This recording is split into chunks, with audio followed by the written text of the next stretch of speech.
بسم اللہ الرحمن الرحیم۔ السلام علیکم ویورز، امید کرتا ہوں آپ سب خیریت سے ہوں گے۔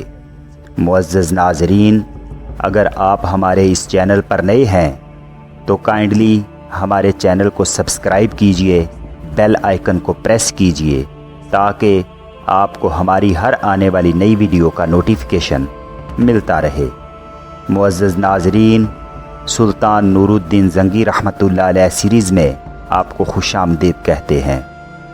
تو چلیے سلطان نور الدین زنگی رحمۃ اللہ علیہ کی ایپیسوڈ نمبر 63 کا آغاز کرتے ہیں۔ دونوں اس جگہ آئے جہاں سب بیٹھے بڑی بے چینی سے ان کا انتظار کر رہے تھے۔ مشال آگے بڑھ کر مرسینہ کے پہلو میں بیٹھ گئی تھی۔ اس موقع پر مجدد الدین سب کو مخاطب کر کے کہنے لگا، ہم دونوں نے مل کر فیصلہ کر لیا ہے کہ ہم دونوں ایک دوسرے کو اپنا لیں تو اس میں ہی ہماری بہتری ہے۔ مجدد الدین کے یہ الفاظ سن کر سب کے چہروں پر خوشیاں اور تبسم بکھر گیا تھا۔ پھر سب زوردار آوازوں میں مجدد الدین اور مشال دونوں کو مبارکباد دینے لگے تھے۔ ایسے میں حویلی کے دروازے پر دستک ہوئی تھی۔ شمس الدین فوراً اٹھ کھڑا ہوا اور کہنے لگا، میں دیکھتا ہوں دستک دینے والا کون ہے۔ اس کے ساتھ ہی وہ تقریباً بھاگتا ہوا حویلی کے صدر دروازے کی طرف چلا گیا تھا۔ تھوڑی دیر بعد شمس الدین لوٹا۔ وہ کچھ پریشان، اداس اور افسردہ تھا۔ اس کی یہ حالت دیکھتے ہوئے مجدد الدین نے اسے مخاطب کرتے ہوئے پوچھ لیا، شمس الدین میرے بھائی، کیا بات ہے؟ تم ہنستے مسکراتے اور چھلانگیں لگاتے ہوئے گئے تھے اور یہ اداس سا منہ لے کر لوٹ آئے ہو، خیریت تو ہے؟ شمس الدین نے ایک بھرپور نگاہ سامنے کھڑی مشال پر ڈالی اور مجدد الدین کو مخاطب کر کے کہنے لگا، بھائی میری اداسی کی وجہ یہ ہے کہ ہم تھوڑی دیر پہلے جس خوشی کا اہتمام کرنے والے تھے شاید وہ نہ کر سکیں۔ باہر جس شخص نے دستک دی ہے وہ سلطان نور الدین زنگی کا قاصد ہے۔ سلطان نے فی الفور آپ کو طلب کیا ہے۔ قاصد کو میں نشستگاہ میں بٹھا کر آیا ہوں۔ مجدد الدین اس کی طرف گیا۔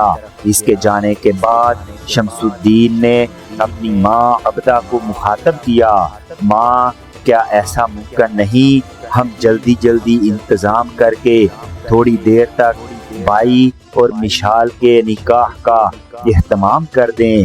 بات یہ ہے کہ میں اور خطلق خوش ہو رہے تھے کہ آج کی رات ہمارے لیے خوشیوں بری رات ہوگی اور یہ کہ ہم بھائی اور مشال کے ایک ہونے کا اہتمام کریں گے، لیکن لگتا ہے معاملہ کچھ الٹ ہو رہا ہے، اس لیے کہ جو قاصد پیغام لے کر آیا ہے اس کے پیغام کی سنجیدگی کو جانتے ہوئے میں فکر مند ہوں کہ شاید بھائی کو یہاں سے فی الفور کوچ کرنا پڑے گا۔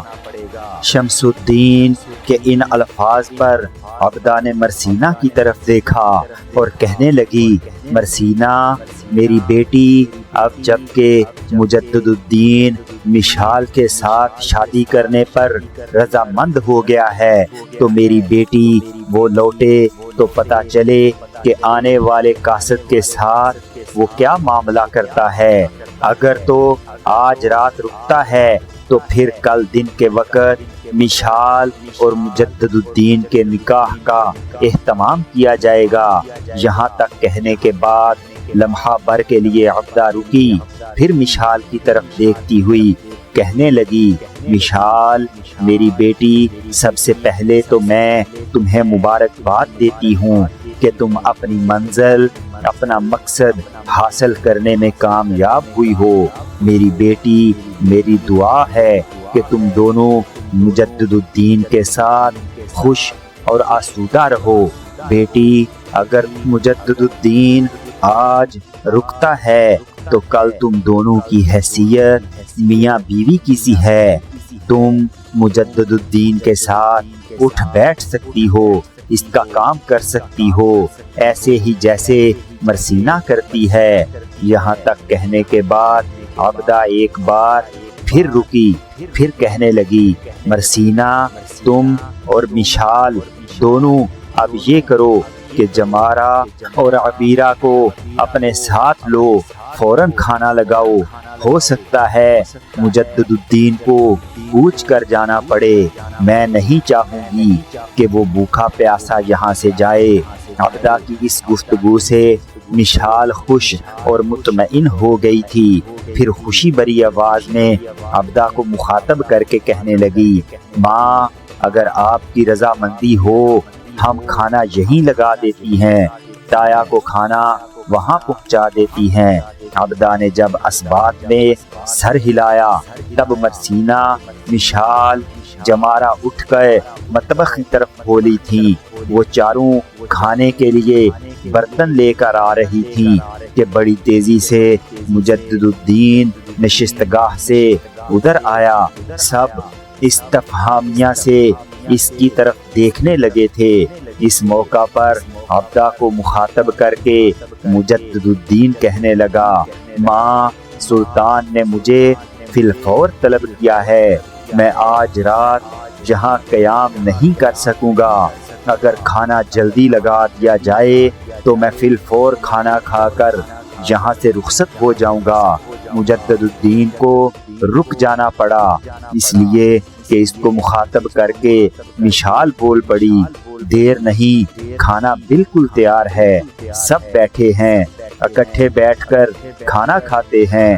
مجدد الدین نے پھر ماں کو مخاطب کیا، اماں میرا جانا بڑا ضروری ہے، صلیبیوں نے پھر مصر پر حملہ کر دیا ہے، کچھ علاقوں پر وہ قابض بھی ہو گئے ہیں، اس کے علاوہ دوسرے شہروں کے صلیبی بھی سر ابارتے ہوئے ہمارے لیے خطرات کھڑے کر رہے ہیں۔ عبدہ نے بھی مجدد الدین کو مخاطب کر کے کہنا شروع کیا، بیٹے اگر یہ بات ہے تو آنے والے قاصد کو کھانا وہیں نشستگاہ میں ہی پہنچاؤ۔ جواب میں مجدد الدین کہنے لگا، نہیں اماں میں اس سے بات کر کے آیا ہوں، وہ پہلے لشکرگاہ میں آیا تھا، وہاں اس کے جاننے والوں نے اسے کھانا کھلا دیا تھا، وہ جا چکا ہے، میں ابھی کھانا کھا کے اس کے پیچھے پیچھے لشکرگاہ میں جاؤں گا۔ جو مسلح دستے میرے ساتھ آئے تھے ان کے ساتھ میں سلطان کی طرف کوچ کر جاؤں گا۔ ماں اس سے پہلے محترم سمرون کے ساتھ بھی میری بات ہو چکی ہے، آپ سب کے ساتھ بھی میں بات کر چکا ہوں، اگر اس وقت وہ قاصد نہ آتا تو میں آپ سب لوگوں کو ساتھ لے کر دمشق جاتا، لیکن چونکہ مجھے ہنگامی حالات میں یہاں سے کوچ کرنا پڑ رہا ہے، شمس الدین اور خطلق میرے ساتھ نہیں جائیں گے، یہ 1-2 دن ٹھہر کے دمشق کا رخ کریں گے اور کچھ دن ٹھہر کے وہ آپ لوگوں کو دمشق لے کر آئیں گے، وہاں بڑی بے چینی سے آپ کا انتظار کروں گا۔ عبدہ نے اس کی تائید کی۔ اتنی دیر تک کھانا لگا دیا گیا تھا، سب نے بیٹھ کر کھانا کھایا، پھر مجدد الدین اٹھ کھڑا ہوا، اپنی خوابگاہ کی طرف گیا، اس کے پیچھے جانے کے لیے مرسینہ اپنی جگہ سے اٹھی تو مرسینہ کو مخاطب کر کے عبدہ کہنے لگی، مرسینہ بیٹے مجدد الدین کچھ دیر بعد یہاں سے کوچ کرے گا، وہ اپنا لباس تبدیل کرنے اپنے کمرے میں گیا ہے، میں جانتی ہوں تم اس کی کوچ کی تیاری کرواؤ گے، مشال کو بھی اپنے ساتھ لے جاؤ۔ عبدہ کے ان الفاظ سے مرسینہ مسکراتے ہوئے بے پناہ خوشی کا اظہار کر رہی تھی، پھر جھکی مشال کا ہاتھ پکڑا اور اٹھایا اور پھر اسے اپنی خوابگاہ کی طرف لے گئی تھی۔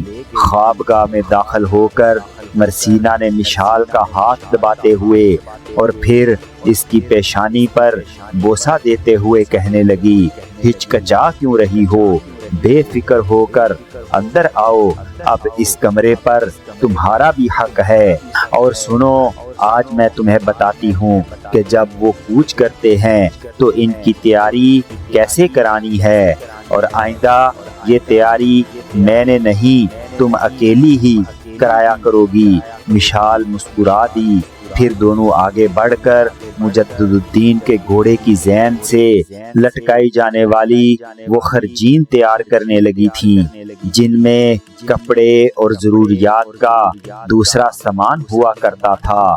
پردے کے پیچھے سے مجدد الدین اپنا جنگی لباس پہن کر نکلا تو اس نے دیکھا خوابگاہ میں مرسینہ اور مشال دونوں اس کا سامان تیار کر کے اس کی منتظر کھڑی تھیں۔ گھوڑے کی زین سے باندھی جانے والی دونوں خرجینیں مشال نے اٹھا رکھی تھیں۔ مجدد الدین آگے بڑھا اور مشال کی طرف ہاتھ بڑھاتے ہوئے کہنا شروع کیا، یہ خرجینیں مجھے دے دو، اور مشال نے بڑے پیارے انداز میں مجدد الدین کا آگے بڑھا ہوا ہاتھ پکڑ لیا اور کہنے لگی، نہیں، آپ مجھے اس سعادت سے محروم نہ کریں، دونوں خرجینیں خود لے کر میں استبل تک جاؤں گی۔ اس موقع پر مسکراتے ہوئے مرسینہ بھی بول اٹھی، آج تو یہ خرجینیں مجھے نہیں دے گی، میں نے اس سے کہا چلو ایک تم رکھ لو، ایک میں لے کر چلتی ہوں۔ کہنے لگی، نہیں، دونوں میں ہی لے کر چلوں گی۔ اس بنا پر مجدد الدین مسکرایا اور مرسینہ بھی مسکرا رہی تھی۔